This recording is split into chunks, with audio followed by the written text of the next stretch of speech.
મિત્રો આ બટાકા મેં 3 થી 4 નાના નાના આવી રીતે પીસીસમાં કાપી લીધા છે અને આ શિમલા મરચાં તે ધોઈને સરસ આવી રીતે લાંબા આવા પીસ કાપી લીધા છે।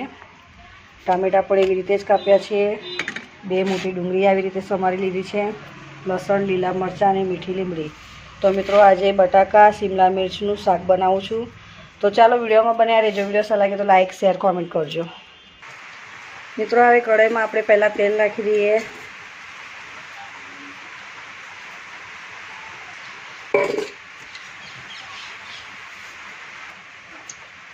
હવે રઈને જીરું નાખી દઈએ,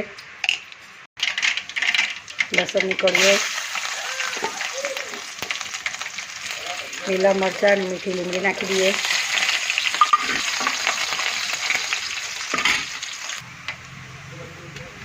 હવે ડુંગળી થોડી આપણે શેકાવા દઈએ।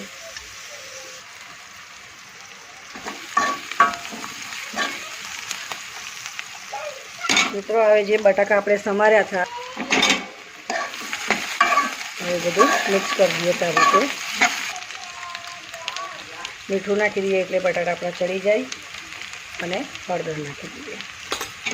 હવે બધું પાછું મિક્સ કરી દઈએ।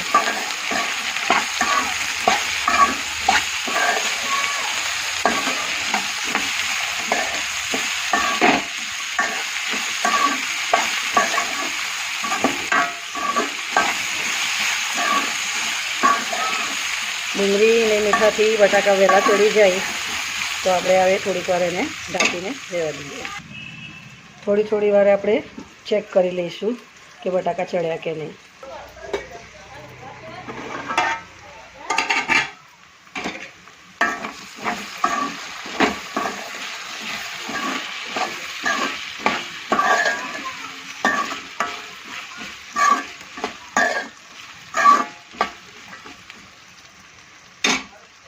ચાલો મિત્રો હવે આપણે જોઈ લઈએ।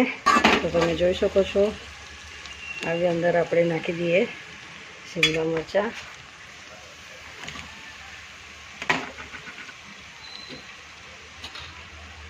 એક ચમચી લાલ મરચું,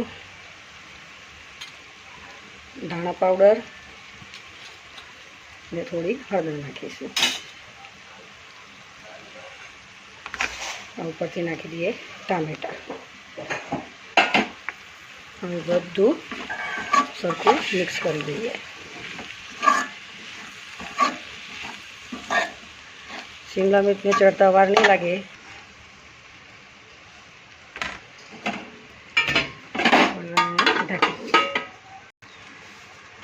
ચાલો મિત્રો આપણે જોઈ લઈએ। ઉપરથી થોડા આપણે ધાણા નાખી દઈએ।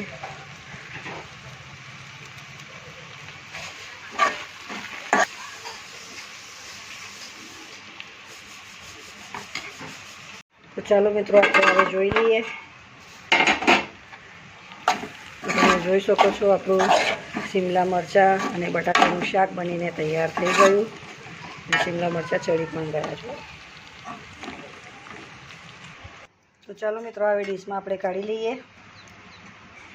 તો ગરમા ગરમ આપણું શિમલા મરચાંનું અને બટાકાનું શાક બનીને તૈયાર થઈ ગયું।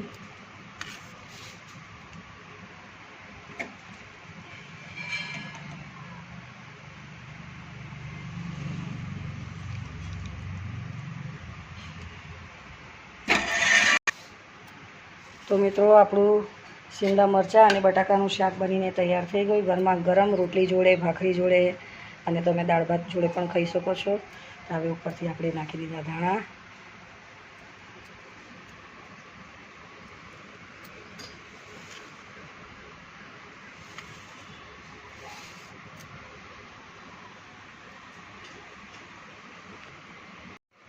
મિત્રો વિડીયો સારો લાગે તો લાઈક કરજો, શેર કરજો અને ચેનલ પર ન હોય તો સબસ્ક્રાઈબ કરવાનું ભૂલતા નહીં। જય શ્રી કૃષ્ણ, રાધે રાધે, જય દ્વારકાધીશ, હર હર મહાદેવ।